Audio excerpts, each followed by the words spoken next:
Vivo en una casa rodante, así que me muevo constantemente por el país, pero algunos meses al año tengo que quedarme en una zona durante un tiempo prolongado, esto con el fin de acumular algo de dinero antes de seguir adelante.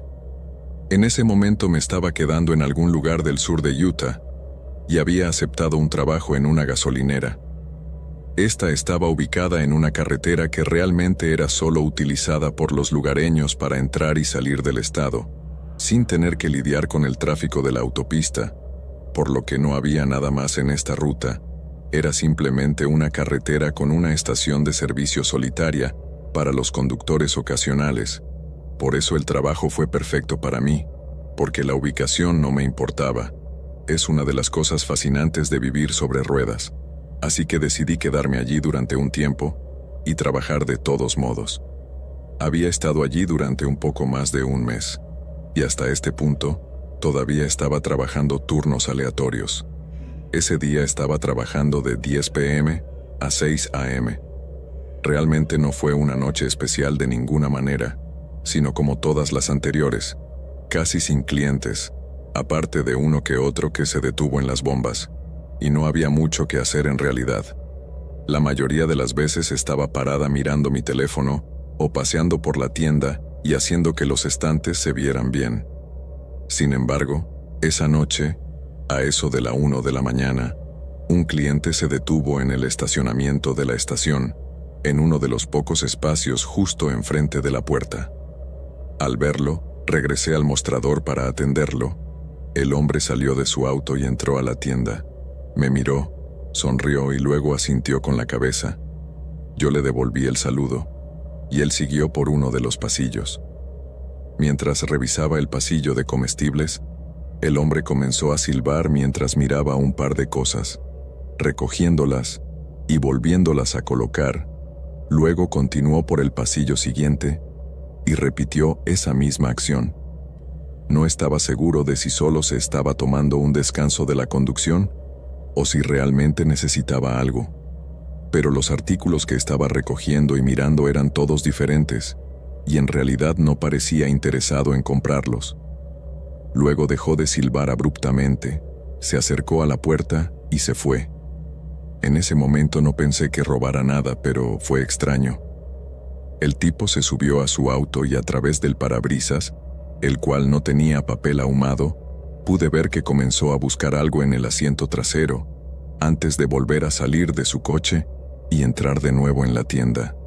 Después de ver lo que acababa de hacer, no me sentí demasiado cómodo. No sabía qué era lo que había buscado en el asiento trasero, ni por qué había regresado a la tienda. Quise pensar que tal vez había dejado su billetera allí, y era eso lo que había salido a buscar, pero no estaba muy convencido, pues, a juzgar por su rara actitud, esto parecía casi exactamente como pensé que comenzaría un robo a mano armada. Sin embargo, la agresión que esperaba cuando volvió a entrar a la tienda no sucedió. En cambio, se acercó al mostrador y me preguntó cómo iba mi noche, comenzando un rápido ir y venir de una pequeña charla. Actué lo más normalmente que pude, tratando de disimular el hecho de que estaba pensando demasiado en todo. Pero luego, me preguntó si podía ayudarlo con su auto. Dijo que sus llantas necesitaban aire y que no vio ninguna bomba fuera de esta estación. La verdad es que no tenía ninguna bomba de aire en la gasolinera, pero sí llevaba un compresor de aire de mano para situaciones de emergencia, así que lo saqué y lo seguí a su auto. Él señaló hacia abajo, donde estaba la llanta que necesitaba aire, y me agaché colocando la línea del compresor. Lo tuve allí por menos de 10 segundos, mientras leía la presión, la cual resultó estar en el nivel correcto. Entonces levanté la mirada hacia el hombre para decirle que la llanta estaba bien, pero cuando hice, lo que vi fue su puño viniendo directo a mi cara. Caí al suelo aturdido y traté de levantarme, pero entonces el hombre comenzó a patearme salvajemente. Comencé a gritarle que se detuviera, enroscándome en el suelo y cubriendo mi cabeza con mis brazos, tratando de protegerme, pero él me siguió pateando sin clemencia y sin darme oportunidad de nada. La manera que lo hacía era tan brutal que sentía cada golpe como si me los estuvieran dando con un martillo, y realmente pensé que era mi fin.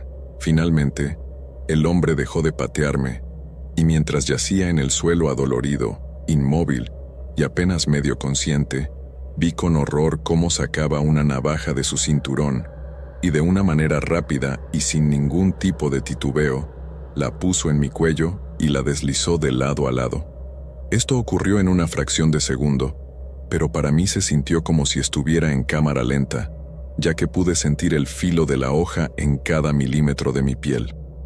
Instintivamente, llevé mis manos a la herida, tratando de contener la sangre que salía a borbotones, pero sabía que era inútil. Nadie sobrevive a un corte en la yugular, así que solo me quedé ahí, en posición fetal mirando hacia la oscuridad de la carretera desierta que estaba al frente, desangrándome, mientras el tipo caminaba tranquilamente hacia la tienda. No sé cuánto tiempo pasó, pero comencé a escuchar los pasos del hombre acercándose. Yo aún estaba consciente, aunque no sabía por cuánto más. De hecho, estaba sorprendido de que no hubiera muerto aún, pues tenía entendido que un corte en el cuello suponía una muerte rápida, y aunque estaba seguro de que mi muerte era inminente de todos modos, el instinto de supervivencia es algo que simplemente no se apaga mientras quede algo de vida, así que decidí cerrar los ojos y hacerme el muerto cuando lo escuché acercarse. Estando allí, pude escuchar a el hombre meter un montón de cosas dentro de la camioneta. Se escuchaba el sonido de los artículos chocando unos con otros y siendo apilados en el asiento trasero. Luego lo escuché detener sus pasos a un costado de mí. Sabía que estaba mirándome, podía sentirlo. Así que contuve la respiración y me quedé lo más inmóvil que pude. Un par de segundos después, lo escuché subir a la camioneta, encenderla, y sentí como las llantas me rozaron al dar reversa y salir del estacionamiento. Escuché el auto salir del lugar y adentrarse en la autopista, y cuando dejé de oír el motor, me levanté del piso como pude, aún presionando mi cuello con mis manos, y caminé hacia la tienda mareado y tambaleándome. No podía creer que aún estaba vivo, aunque me sentía tan débil y mareado que sabía que me desmayaría en cualquier momento, pero, aún así, en medio del desastre que había dejado el hombre, logré ver mi teléfono celular aún puesto al lado de la caja, la cual ahora estaba abierta y con un montón de monedas regadas. Marqué al 911 y con mi último hilo de conciencia, les dije lo más breve que pude, el lugar donde estaba y que me habían cortado el cuello. Eso es lo último que recuerdo antes de que todo se oscureciera y quedara completamente inconsciente. Cuando abrí los ojos de nuevo, estaba en la cama de un hospital, con una enfermera inyectando algo en la manguerilla que tenía conectada al dorso de mi mano izquierda. Inmediatamente después que me miró, comenzó a llamar al doctor. De inmediato los recuerdos de lo ocurrido comenzaron a golpearme, y entonces llevé las manos a mi cuello y me di cuenta de que estaba vendado. Sinceramente no podía creer que estuviera con vida, y me sentí muy agradecido por eso, pues sobrevivir a aquello era una posibilidad en la que nunca pensé. De hecho, cuando llamé al 911, lo que pasaba por mi mente era que quería que encontrara mi cuerpo y le informaran a mi familia de mi muerte. Más tarde supe que probablemente debido a mi sobrepeso, la navaja no penetró lo suficientemente profundo como para cortar alguna vena importante, y aunque estuvo muy cerca, nunca llegó a la yugular. Y esa era la única razón por la que estaba vivo, porque el hombre no calculó bien el lugar donde hizo el corte. No tengo palabras para describir lo agradecido que me siento por estar vivo, pero sin duda, esta experiencia fue suficiente para no trabajar nunca más en el turno de noche, y mucho menos solo en medio de la nada.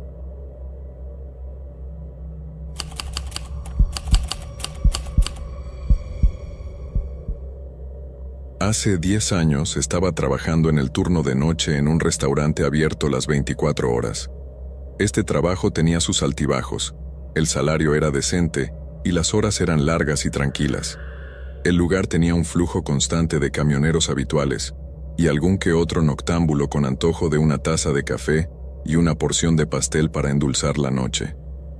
Había estado trabajando allí durante aproximadamente un año, y mi turno comenzaba a las 11 p.m. y continuaba hasta las 7 a.m. Este era un pequeño restaurante. La mayoría de las noches solo éramos Jaime, el cocinero, un hombre brusco de unos 50 años, y yo, que era la encargada de atender a los clientes y recibir sus pedidos. Uno de nuestros clientes habituales era un hombre llamado David. Él tenía unos 40 años, era robusto, calvo, con una espesa barba, y tenía la costumbre de usar la misma chaqueta de cuero marrón cada vez que entraba. David era un tipo algo solitario. Por lo general se sentaba en el mostrador y bebía su café mirando al vacío. Nunca causaba ningún problema, y venía un par de veces a la semana, siempre a la misma hora, entre las 2 y las 3 a.m. Ordenaba lo mismo, se sentaba en el mismo lugar, y después de 1 hora o 2, se iba. David era uno de esos clientes a los que uno se acostumbra. Sin embargo, hacía aproximadamente un mes, algo había cambiado. Él comenzó a venir con más frecuencia. Ya no era cada 2 o 3 noches, sino que venía todas las noches y se sentaba en el mostrador. Pero ahora, en lugar de mirar al vacío, comenzó a mirarme a mí, pero no era una mirada casual. Era más bien una mirada insistente, una mirada que me seguía a todas partes, casi sin parpadear. Al principio lo ignoré. Ya estaba acostumbrada a lidiar con mi parte de clientes solitarios del turno de noche que querían charlar, y supuse que David finalmente había decidido unirse al club. Al principio era sutil. Me preguntaba cómo estaba, si estaba cansada, si alguna vez me asustaba trabajando sola por la noche. Sus preguntas eran un poco personales, pero las respondí cortésmente, sin querer ser grosera. Pero luego comenzó a dejar propinas más grandes, de entre 10 y 20 dólares. Una vez incluso me dejó 50 dólares, todo por una taza de café y una rebanada de pastel. No es que me quejara, pero mi experiencia me decía que ese tipo de generosidad de parte de un hombre nunca es desinteresada. Una noche, después de que volví a llenar su café, se acercó un poco más y dijo: «Eres demasiado bonita para trabajar en un lugar como este por la noche. Nunca se sabe quién podría venir». Me reí en ese momento, pero en realidad no me parecía divertido su comentario, y la forma en que lo dijo me erizó la piel. Traté de evitarlo después de eso, manteniendo mis conversaciones cortas y directas, pero él siguió regresando y su comportamiento se volvió más extraño. Una noche entró con un pequeño regalo, un collar. Me lo entregó con una sonrisa que me inquietó. «Vi esto y me recordó a ti», me dijo. Dudé en aceptarlo. Le dije amablemente que no podía recibirlo y le agradecí que se haya tomado la molestia, pero él insistió en colocarlo en el mostrador frente a mí. Lo dejé allí con la esperanza de que lo recuperara cuando se fuera, pero no lo hizo. Después de que se fue, lo tiré a la basura. Unas noches después, las cosas tomaron un giro más oscuro. Un día, alrededor de las 3 de la mañana, el restaurante estaba vacío a excepción de David, que estaba sentado en su lugar habitual en el mostrador. Jaime estaba atrás tomando un descanso para fumar, y yo estaba limpiando el mostrador tratando de ignorar la forma en que los ojos de David me seguían a todas partes.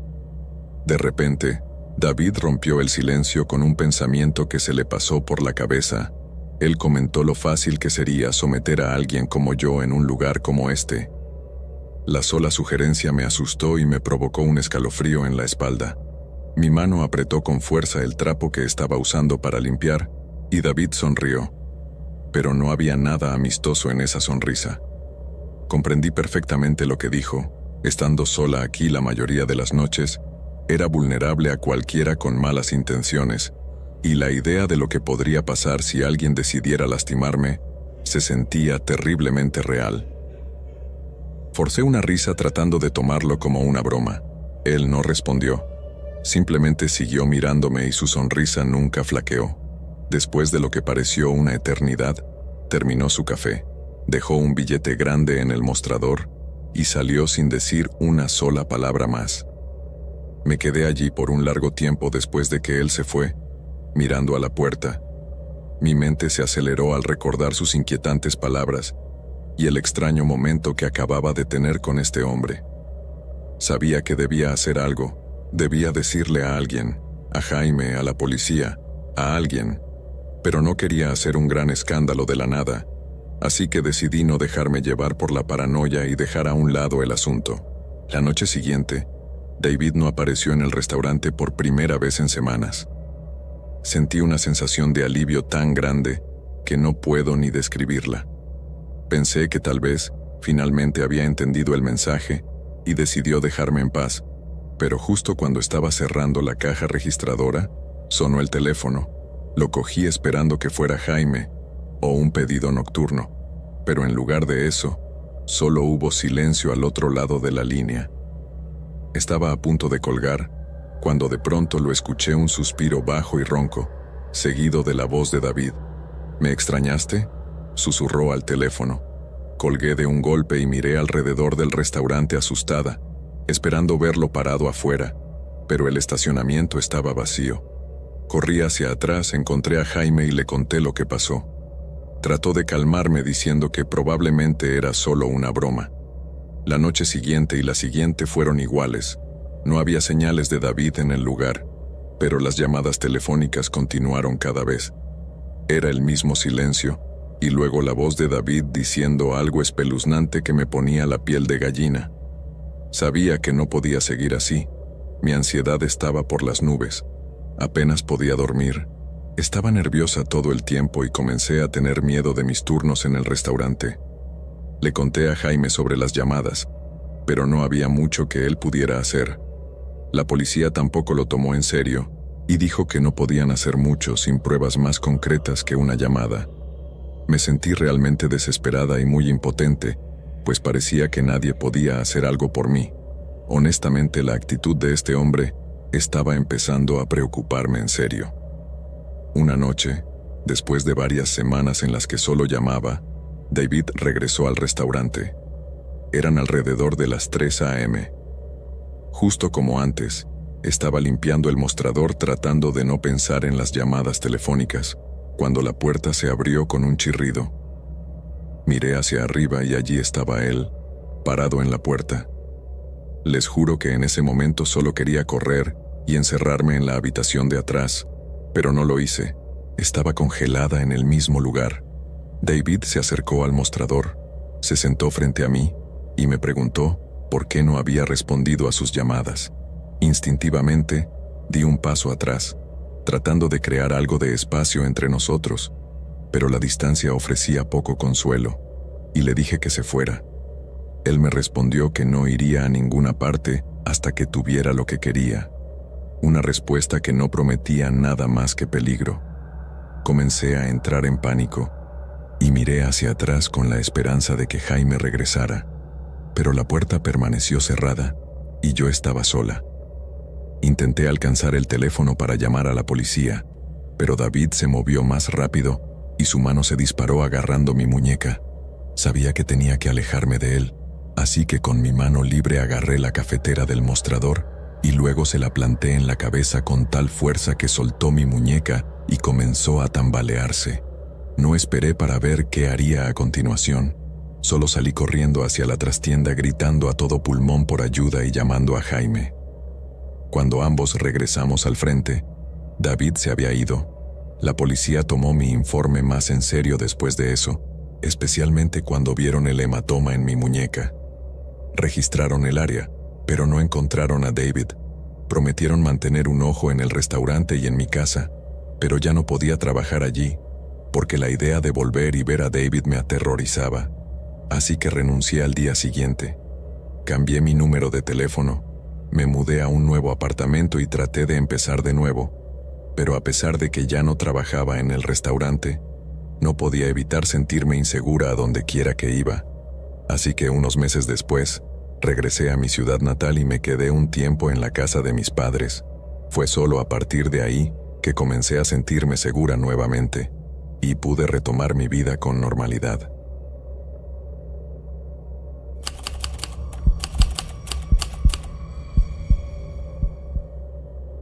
Tenía 25 años cuando esto sucedió. Este no fue mi primer trabajo en el turno de noche. pero fue el único en el que trabajé completamente solo. Y también sería el último empleo de ese tipo que aceptaría en mi vida. Ahora, antes de compartir esta historia, permítanme decirles desde el principio que no estaba bajo la influencia de ninguna droga, ni había estado bebiendo, siendo completamente sincero. La razón por la que terminé viviendo y trabajando donde lo hice fue porque acababa de completar una desintoxicación y una posterior estadía residencial en un programa de tratamiento de drogas, por lo que, curiosamente, se podría decir que estaba lo más sobrio posible. Este definitivamente no fue uno de los mejores momentos de mi vida, pero al final, vivimos y aprendemos de estos momentos de todos modos. Bueno, basta de marearlos con mis antecedentes.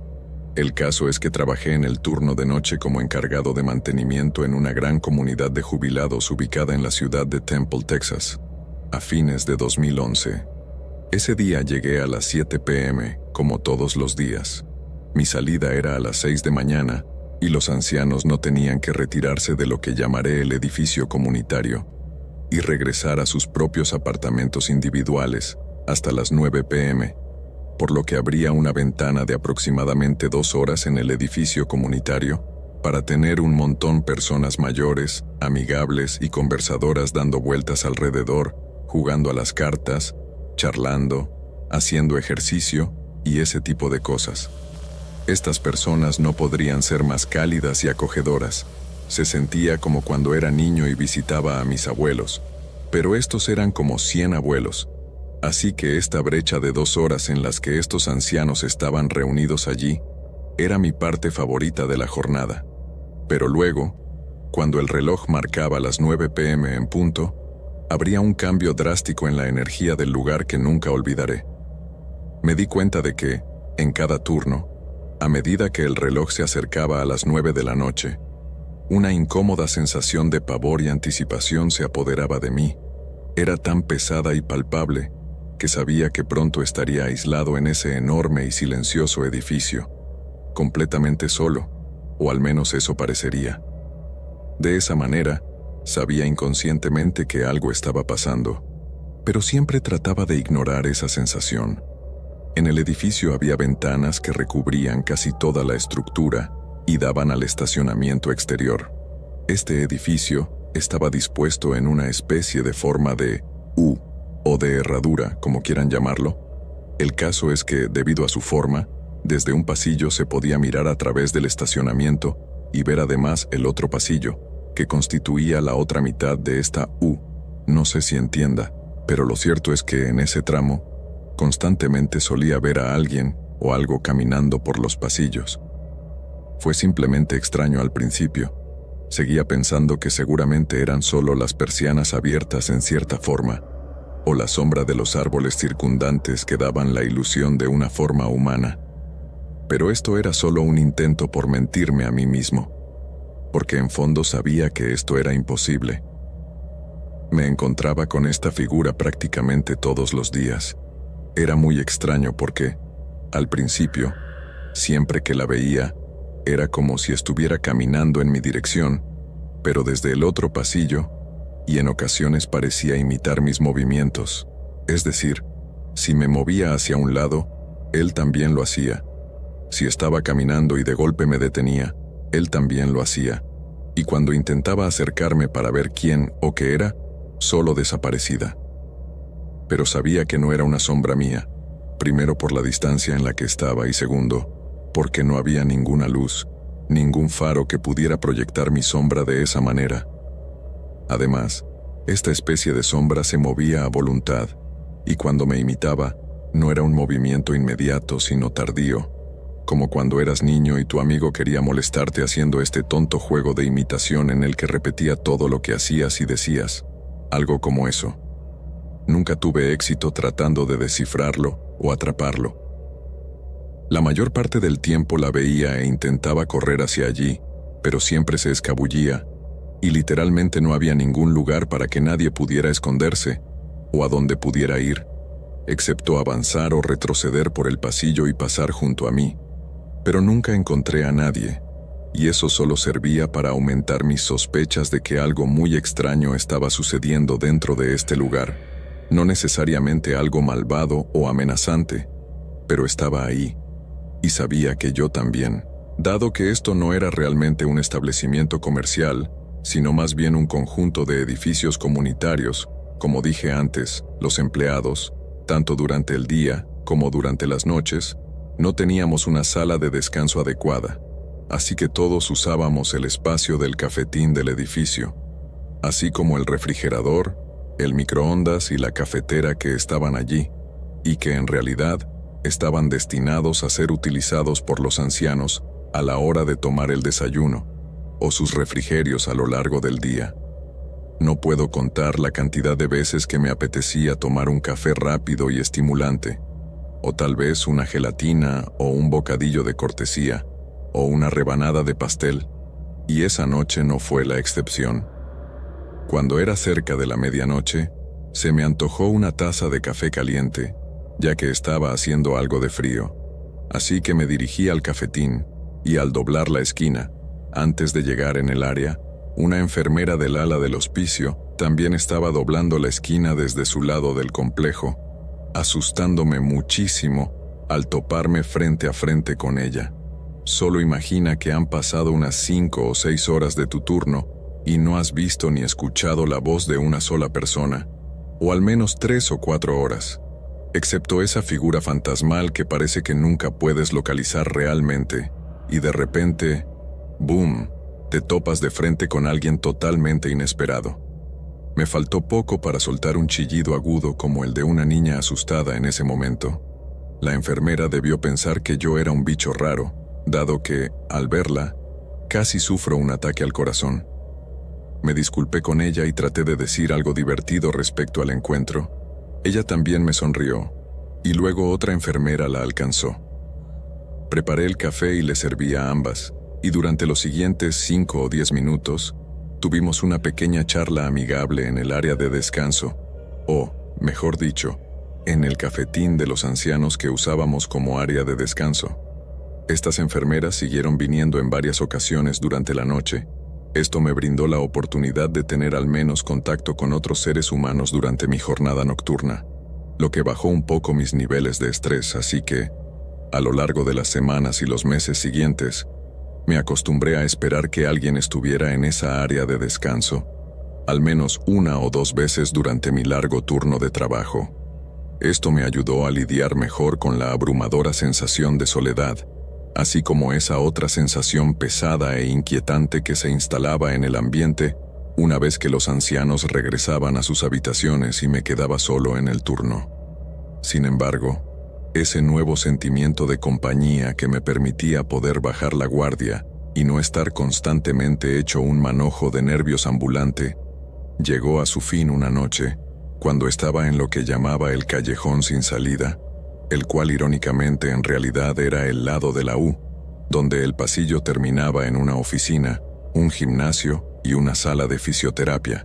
mientras que, al otro lado de la U, tenía una puerta que conducía a más habitaciones y oficinas vacías. Debo decir que ese lugar tenía una energía especial, ya que allí siempre sentías como si algo estuviera detrás de ti, observándote, acechándote. Era una sensación muy fuerte y muy inquietante. La peor parte era tener que deslizar una aspiradora ahí abajo, porque constantemente sentías la necesidad de darte vueltas y revisar tu espalda, pues no podías confiar en los sonidos para alertarte. El asunto es que un día estaba limpiando el callejón sin salida, y aparte de esa sensación espeluznante, todo iba bastante normal, pero luego algo extraño me llamó la atención. A través de la ventana que daba al estacionamiento trasero, se veía una acera poco iluminada que bordeaba el edificio y conducía a un estacionamiento separado. Este era solo para empleados y estaba en la parte trasera. Allí, parada en la esquina de esa pared y casi tratando de camuflarse entre las sombras, había una figura muy alta y delgada, mitad forma física, mitad parición, y de aspecto muy demoníaco. Esta figura medía unos 2,5 metros de alto, pero cuando mirabas hacia abajo, Hacia sus pies, simplemente se desvanecía. No era una figura completa o sólida hasta alrededor de la parte superior del muslo. Su torso estaba desnudo, lo que dejaba ver costillas deformes y un color de piel blanco azulado, muy parecido al de un cadáver. Sus brazos eran extremadamente largos, al igual que sus manos, cuyos dedos terminaban en lo que parecían garras puntiagudas y no parecían ser 5 dedos, sino más bien 3 o 4. Me quedé completamente paralizado al verlo, desconcertado, pero también lleno de terror. Cuando miré hacia arriba, hacia su rostro, sentí que mi corazón se paralizó, porque su rostro era el de una carabela, pero no una humana, sino como de una cabra, pero con largos mechones de cabello cayendo a los lados y sus enormes cuernos enroscados. Sin embargo, lo más espeluznante es que esas cuencas vacías que tenía por ojos parecían estar mirando fijamente hacia mí. Pero no fue su horrenda estampa lo que más me aterrorizó, sino lo que sentí mientras su mirada taladraba sobre mí. En el momento en que nuestras miradas se encontraron, pasó algo que aún hoy no puedo explicar, y es que el terror que sentía se mezcló con otros sentimientos. De repente, un enorme sentimiento de vacío y desolación comenzó a invadirme. Me sentí triste, desesperado y atormentado. Sentí un enorme deseo de gritar y llorar, de arrodillarme. Las imágenes de mi desastrosa vida comenzaron a pasar por mi cabeza en ráfaga, llenándome de angustia, desesperación y tristeza. Mi cuerpo se llenó de sentimientos abrumadores, de vergüenza, de dolor, de pérdida, de desesperación. Fue como si los sentimientos más devastadores para un ser humano se agolparan dentro de mí al mismo tiempo, haciéndome sentir un tormento que nunca antes en mi vida había experimentado, y afortunadamente, tampoco después. La experiencia fue tan intensa que sentí náuseas, debilidad. Mi cuerpo temblaba y sin que me diera cuenta estaba llorando a mares. En un punto, simplemente no pude soportarlo y retiré la vista de él o de lo que fuera que estaba allí parado. Me sentí oprimido, asfixiado y caí al piso de rodillas, con mis manos en el pecho tratando de respirar entre todo el torbellino emocional que había dentro de mí en ese momento. Les juro que sentí que iba a morir, tanto así, que me acosté en el piso en posición fetal, abrazando mis piernas a pecho, esperando a que en un punto mi corazón simplemente dejara de latir, y honestamente, con todas las cosas horribles que estaba sintiendo, realmente la muerte parecía algo afortunada.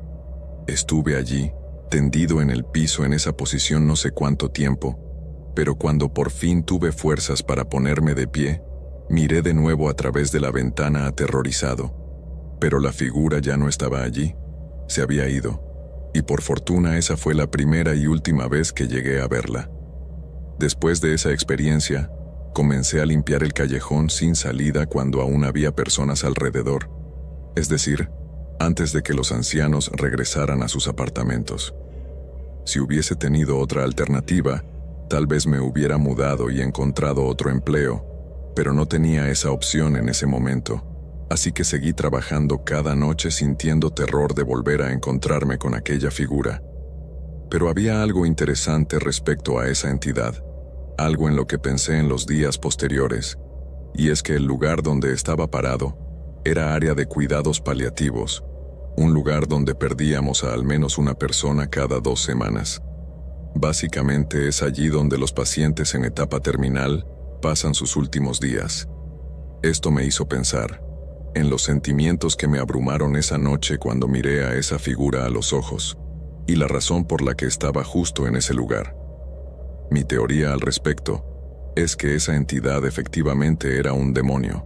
No sé nada sobre entidades demoníacas.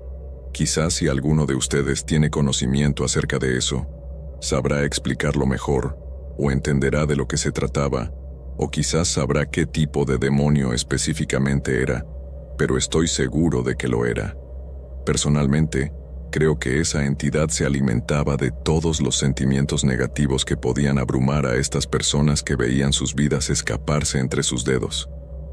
Todos esos sentimientos de pérdida, de desolación, de tristeza, de desesperanza total, nostalgia, vacío y miedo. Estoy seguro de que esa era la razón por la que estaba allí, y también de que esta entidad era la responsable de esa sensación opresiva que se sentía en todo el lugar cuando quedaba solo. Pasaron un par de años más, antes de que pudiera mudarme y encontrar otro empleo, y durante todo ese tiempo, estuvo dentro de mí el miedo latente de encontrarme nuevamente con este ser, pero como dije antes, no tenía entonces otra alternativa. Sin embargo, trataba en lo posible de relajarme oyendo música, conversando con las enfermeras y cosas por el estilo, pero en verdad no fue nada fácil. Tampoco llegué a contarle a nadie de lo ocurrido, pues realmente no quería decirle a un anciano a quien eventualmente podría llegarle su turno de estar en cuidados paliativos, que había una entidad demoníaca del otro lado de la pared. Eso sería algo cruel. Así que, en lugar de eso, me guardé esta experiencia para mí durante muchos años, hasta el día de hoy en que la estoy compartiendo con ustedes.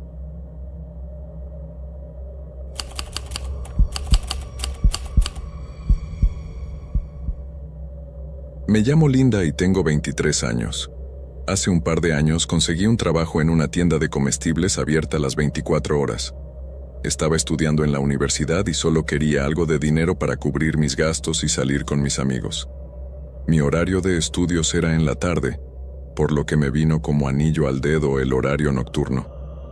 Después de un par de meses de trabajar allí, comencé a acostumbrarme a los clientes habituales. La mayoría de ellos eran amables o simplemente personas promedio, pero también estaba este tipo que era algo raro y siempre me daba como mala espina.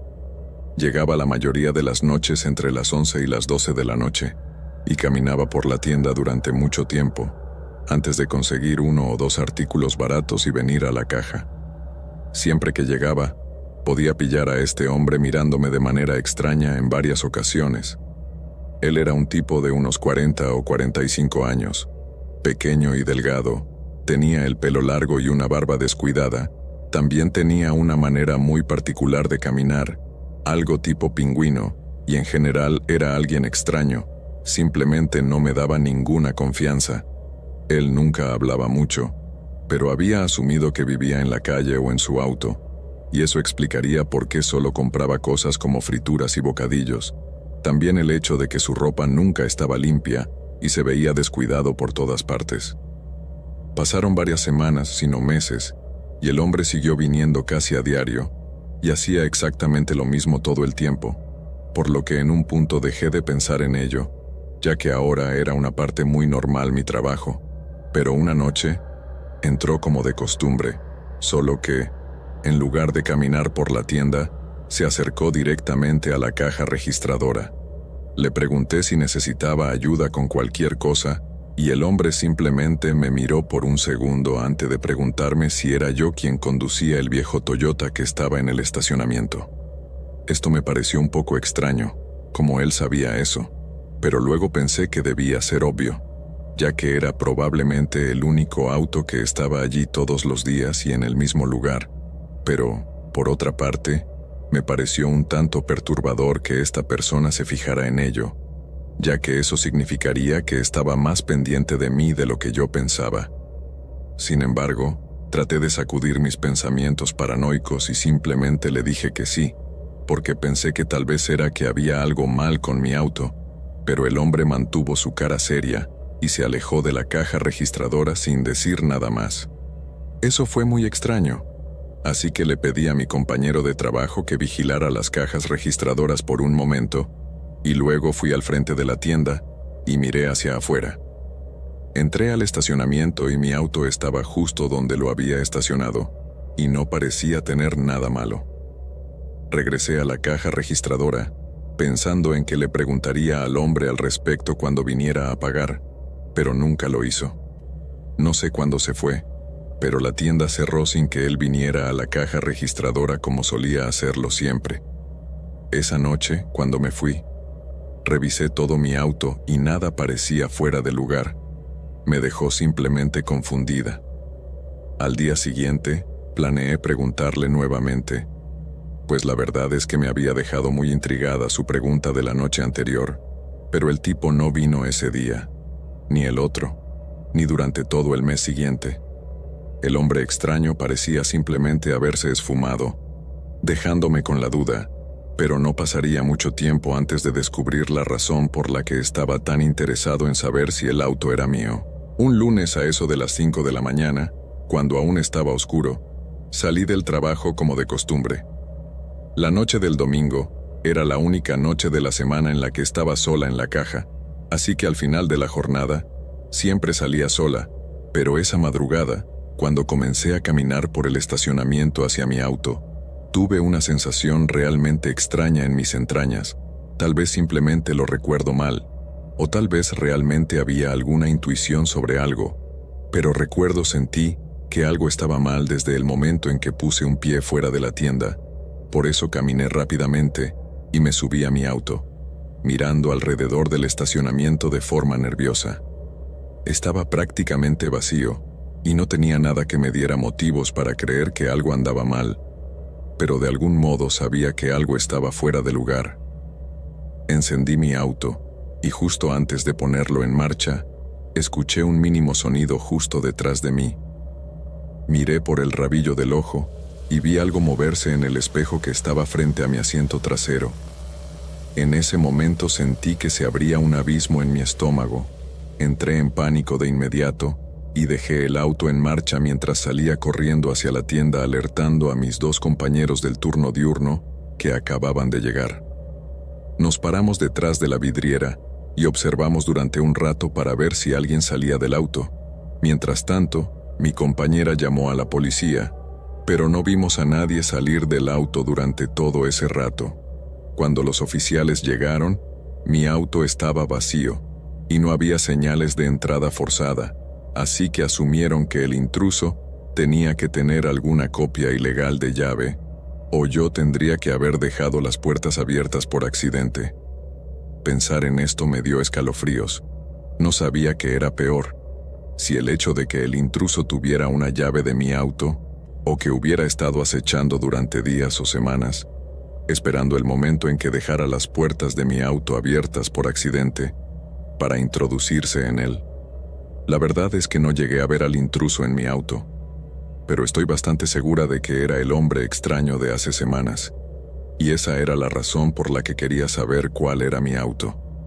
Me aterra pensar que tal vez había estado tratando de entrar durante todo el mes en que no lo había visto, y estaba esperando que me olvidara de cerrar las puertas, aunque creo que las cerré con llave esa noche, pero no estoy segura. Tal vez lo olvide, o peor aún, quizás se las arregló para conseguir un duplicado. De todos modos es algo que probablemente nunca sabré con certeza, pero no puedo descartarlo por completo. Sin embargo, sea quien sea, el hombre que estaba allí claramente no estaba tratando simplemente de robar el auto, ya que incluso trató de permanecer escondido después de que entré y lo encendí.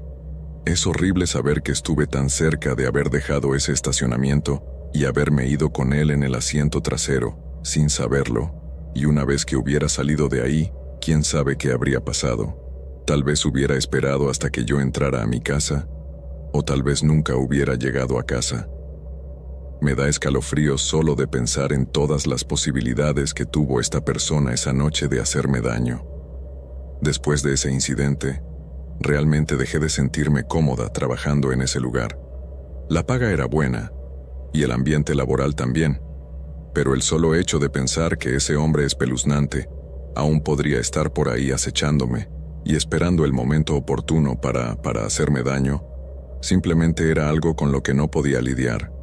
Así que menos de una semana después, puse mi renuncia y esperé un par de meses antes de conseguir otro empleo nocturno.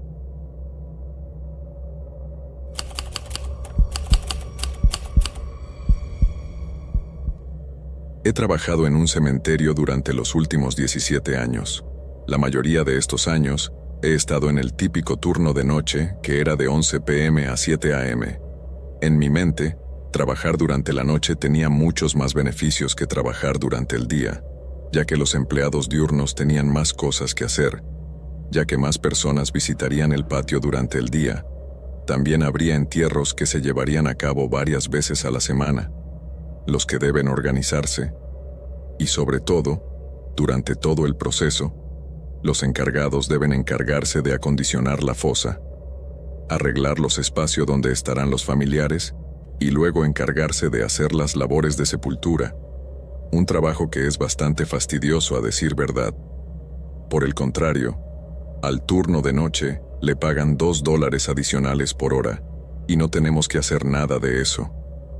Debo decir que he visto mucho durante mis años trabajando en el turno de noche en este lugar, en su mayoría horrores más terrenales que sobrenaturales, desde cosas insignificantes como adolescentes borrachos que se desafían unos a otros a caminar por el campo santo en las noches, hasta ladrones de tumbas que intentan hacerse con partes de los cadáveres o con las posibles pertenencias con las que sus familiares pudieron haberlos enterrado.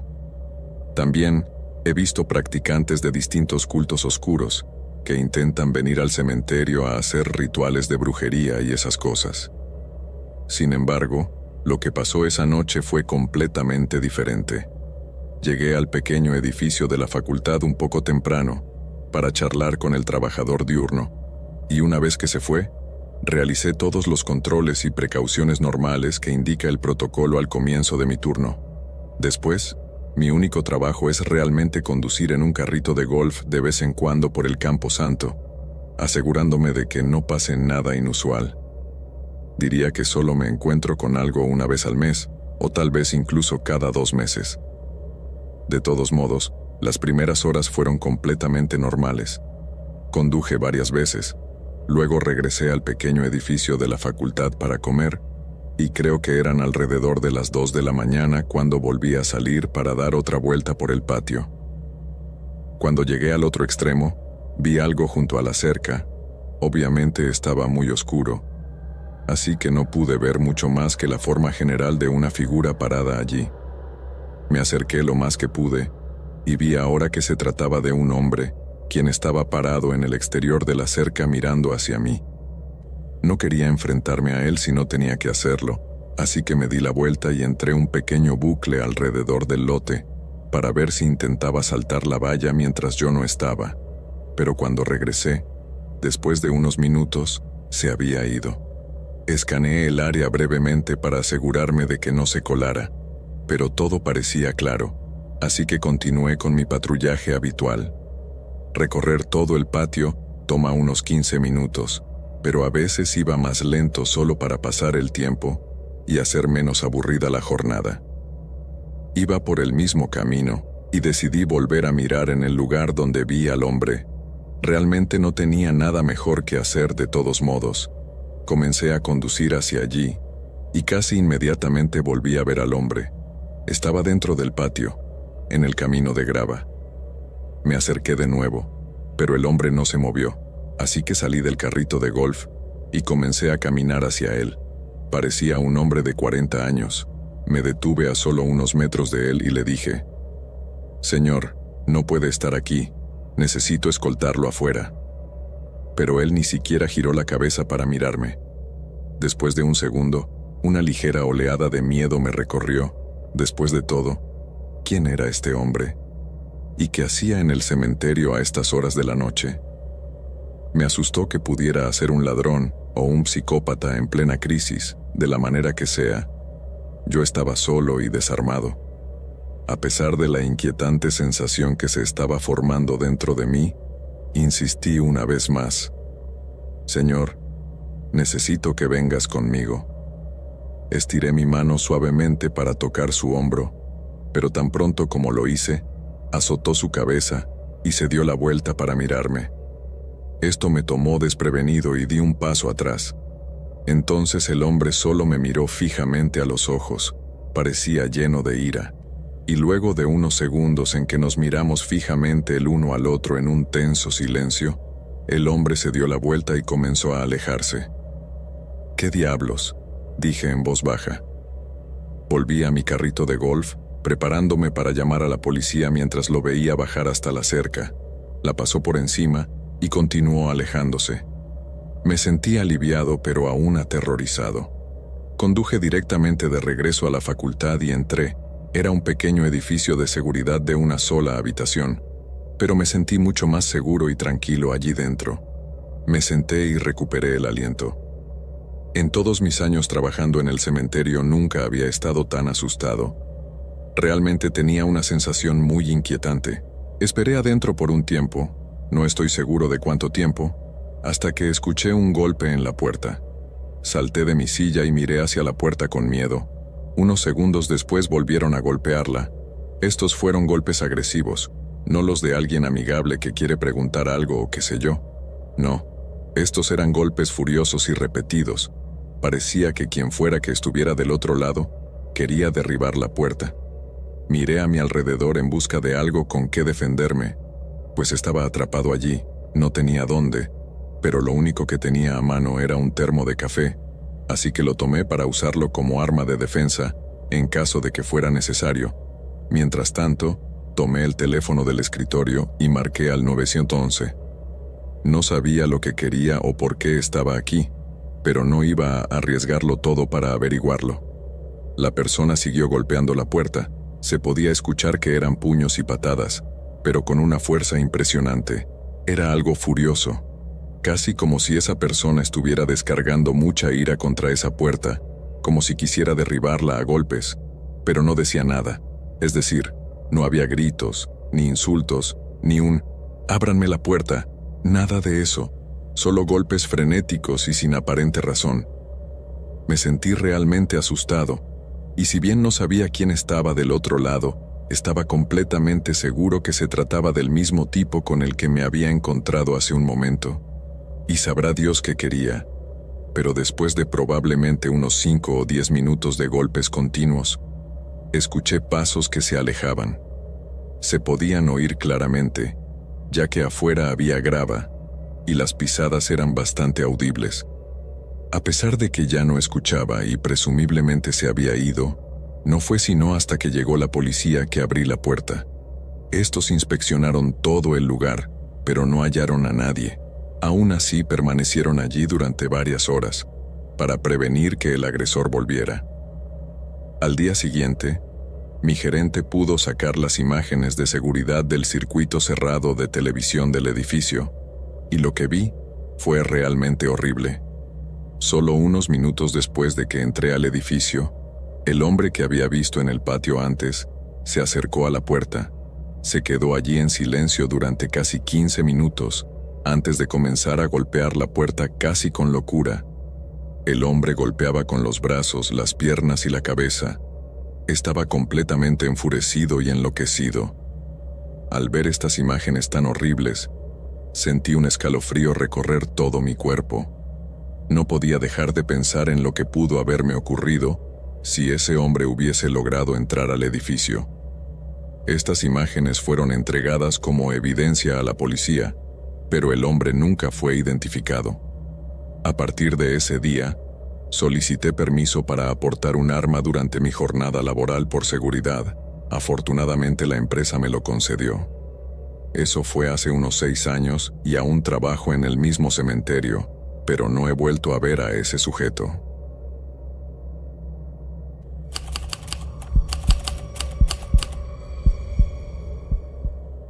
He sido enfermera registrada en un hospital general durante unos 3 años.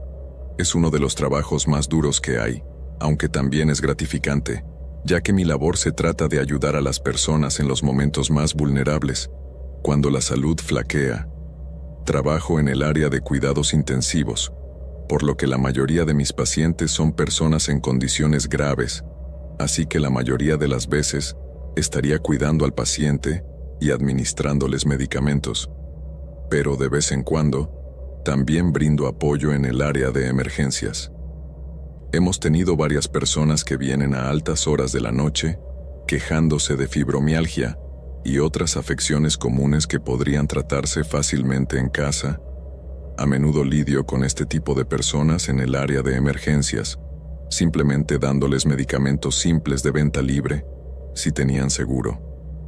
Sin embargo, ha habido algunas ocasiones en las que hemos tenido que tratar a pacientes que realmente lo necesitaban, y en estos casos, si la persona es demasiado insistente, a veces se le pueden administrar placebos, El caso es que tratar a los pacientes no solo te hace sentir recompensado, sino que a veces también desarrollas un vínculo con ellos.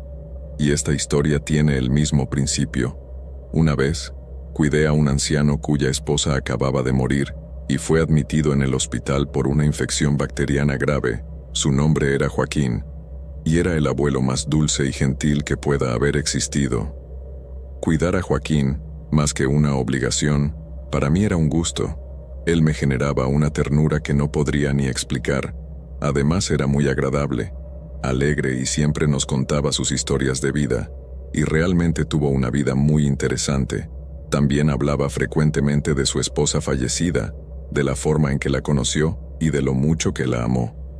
Cuando tenía que cuidar a Joaquín, las horas se me pasaban volando. Realmente comencé a desarrollar una conexión emocional con él. Él también era un gran amante de los perros, tenía 3 en su casa, y todos los días se mostraba algo preocupado por ellos, y decía que los extrañaba mucho, y no podía esperar a salir del hospital para ir a verlos. Esto me rompía un poco el corazón, porque el estado de Joaquín era bastante delicado, y en el hospital no se admitía mascotas, por lo que probablemente él no volvería a ver a sus perros. Como enfermera, es nuestra responsabilidad estar allí para tener paciencia y darle apoyo emocional al paciente si así lo requiere, aunque esto es algo que no muchas enfermeras hacen, pero yo sí. Después de todo, algún día voy a estar del otro lado, del lado del paciente, y me gustaría recibir de mi enfermera el mismo trato digno y humano que trato de darle a mis pacientes. Un día, Joaquín me miró casi llorando y me agradeció por todo lo que había hecho por él. Esto me sorprendió por completo, y me dejó con una gran opresión en el pecho, ya que pronto me di cuenta de lo que significaban esas palabras. Joaquín falleció un día después, y lloré durante casi una semana. Las otras enfermeras estaban tristes, pero no tanto como lo estaba yo, ya que él era una de las personas que realmente me importaban, y cuando se fue, sentí el duelo como si hubiera perdido a alguien muy cercano. Pasaron semanas y simplemente lo superé. A menudo aparecía en mi cabeza de vez en cuando, pero seguí adelante, ya que esto era algo a lo que debía acostumbrarme. Una noche estaba hablando con una de mis colegas en la recepción sobre la historia clínica de un paciente, cuando me pidió que sacara un equipo del sótano. El sótano del hospital es donde generalmente guardamos nuestro equipo y otros suministros médicos para almacenarlos. No son comunes en la mayoría de los hospitales, pero existen. Es muy raro para uno de nosotros bajar al sótano, así que esto significaba que necesitábamos algo bastante importante. Tomé el ascensor y presioné el nivel sótano. Al encender las luces, tuve esta sensación un tanto espeluznante. He estado en el sótano muchas veces y nunca había tenido una sensación como esta. Para describirlo mejor, se sentía como un sentimiento de temor proveniente de algún lugar aquí, pero no estaba seguro de dónde. Para ser justos, los sótanos son espeluznantes de por sí, especialmente los de un hospital, pero esta era la primera vez que experimentaba eso en este lugar. Iba caminando por este pequeño pasillo que tenemos, y agarré el equipo que estaba puesto sobre uno de los estantes, y en ese momento, podría haber jurado que escuché pasos detrás de mí. Sin embargo, estos no sonaban como los de alguien con zapatos, se escuchaban como los pasos de una persona con los pies descalzos caminando por la baldosa. Por un momento supuse que se trataba de alguno de mis compañeros, tratando de jugarme una broma. Esto no sería algo inusual. Siempre nos hacíamos este tipo de bromas los unos a los otros, así que pensé en atraparlos en el acto y sorprenderlos yo a ellos, o a quien fuera. Pero la sorpresa me la llevé yo. Salí de la habitación y regresé al área principal, pero no vi a nadie. En algún momento grité: «Hola a todos los que están aquí. No se esfuercen, chicos, ya los vi». No había visto a nadie, pero eso les derrumbaría su pequeña broma. Sin embargo, no recibí respuesta. Necesitaba irme rápido, así que no les di importancia y me dirigí al ascensor, pero en ese momento, escuché clara y fuerte la voz de un anciano pronunciar mi nombre. La voz hizo eco por todo el pasillo, y sí, Era la voz de Joaquín. Me quedé paralizada en el sitio, con los oídos bien abiertos esperando escuchar nuevamente la voz, y no tuve que esperar demasiado. Unos segundos después volví a escuchar la voz de Joaquín llamándome, ahora detrás de mí. Luchando contra la rigidez que tenían mis músculos y el pánico que se estaba apoderando de mi ser, di media vuelta para ver quién estaba detrás de mí, y para mi sorpresa, no había nadie, solo el pasillo vacío. Ahora estaba oficialmente asustada. Apreté el equipo en mis brazos y salí corriendo por el pasillo hasta llegar al ascensor. De inmediato presioné el segundo piso, que era el área donde debía llevar el equipo, y después de entregárselo a mi amiga me tomé un vaso de café caliente casi como si fuera un shot. Estaba visiblemente alterada, así que mi compañera me preguntó qué me ocurría, pero realmente no quise contarle lo que acababa de ocurrir, pues probablemente no me creería o pensaría que estaba inventando historias, pero no me inventé nada. Eso fue completamente real. Desde ese día, nunca más he vuelto a bajar al sótano sola, y tampoco volví a escuchar a Joaquín. Sin embargo, lo tuve en mis oraciones durante muchos días, para que Dios lo ayudara a encontrar su camino al lugar a donde pertenece ahora. Durante todos estos años que tengo ejerciendo como enfermera, he visto y vivido muchas cosas, pero esta fue sin duda la más espeluznante de todas.